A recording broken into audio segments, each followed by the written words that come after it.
приятели, днес ще направим хляб от лимец. Обещавам ви рецептата да бъде много лесна, много практична.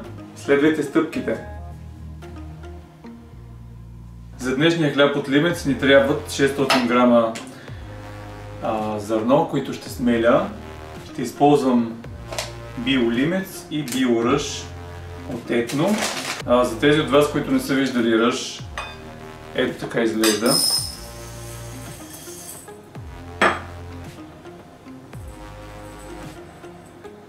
От лимеца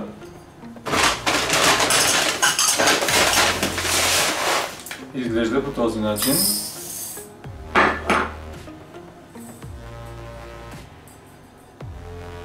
Ще сложим 300 грама лимец и 300 грама ръж.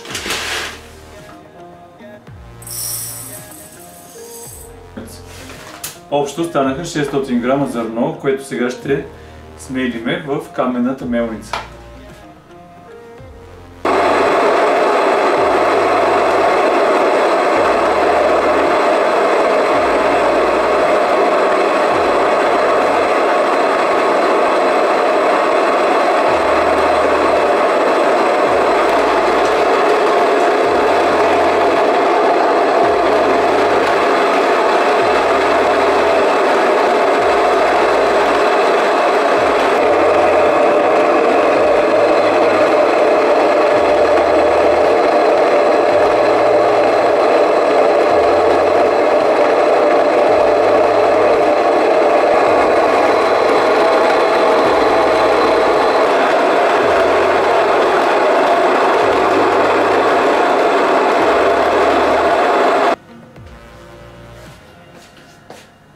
Слагаме върху везничката купата, в която ще месим, и наливаме в нея 400 грама вода.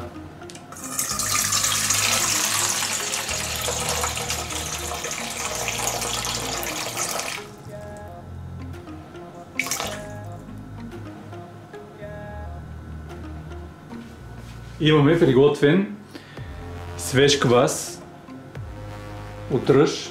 Ето така изглежда, с много мехурчета.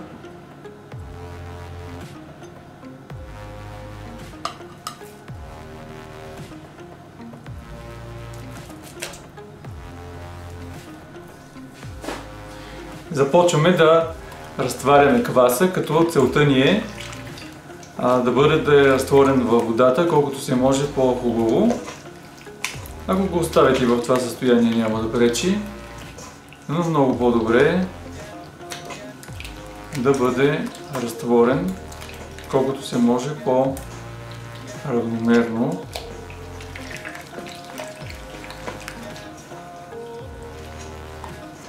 Към него добавяме брашното на части и започва същинското разбъркване на брашно, квас, сол и вода.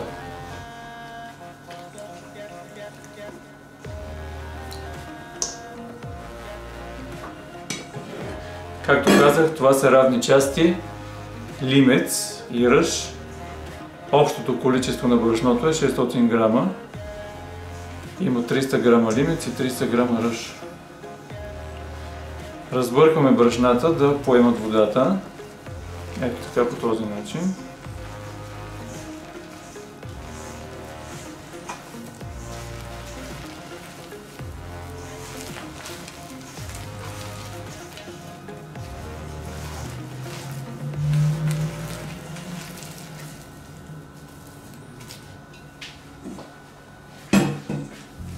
Когато месиме ръж и лимец, е хубаво в близост до нас да имаме подготвена една малка купа с вода, за да може да се намокриме. Ето така. И когато месиме, по ръцете не ни остава нищо. Остават чисти. И тестото започва да се отлепва. Ето виждате. Един много бърз начин за замесване. Няма цапане. Сега ще добавим и солта. За това количество брашно ще използвам 10 грама сол. Ето така.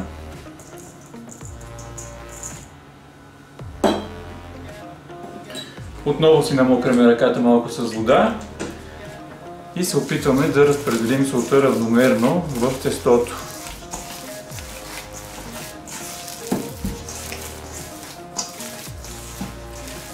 Леко смесваме само колкото да се разпредели, няма усилие, няма натискане.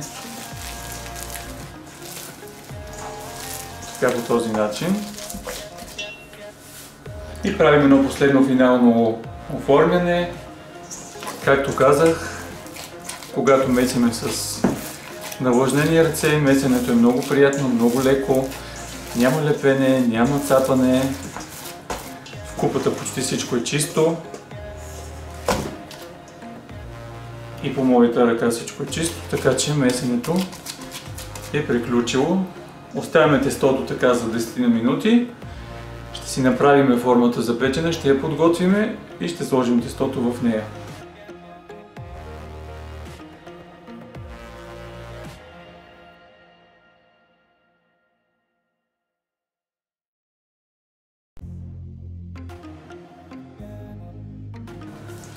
След като формата ни е облечена с хартия, взимаме тестото, отново си намокряме ръката, за да може да работим лесно с него.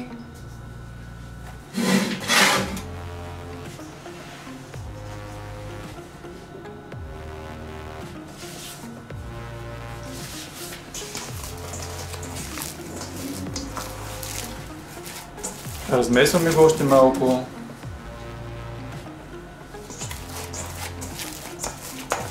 После го взимаме, правим го на една топка и поставяме във формата. Ето така по този начин.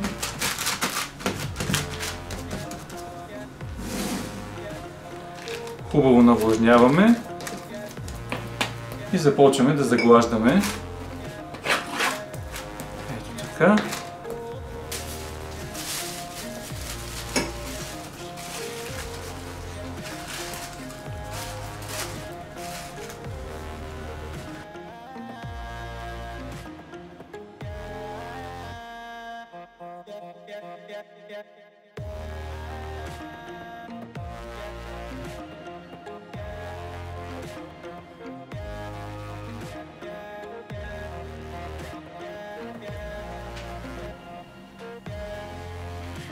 В последният един час от втасването на нашето тесто поръсваме с брашно, за да може то да ни бъде един ориентир и един показател, когато се появят леките пукнатини и цепнатини върху кората на тестото.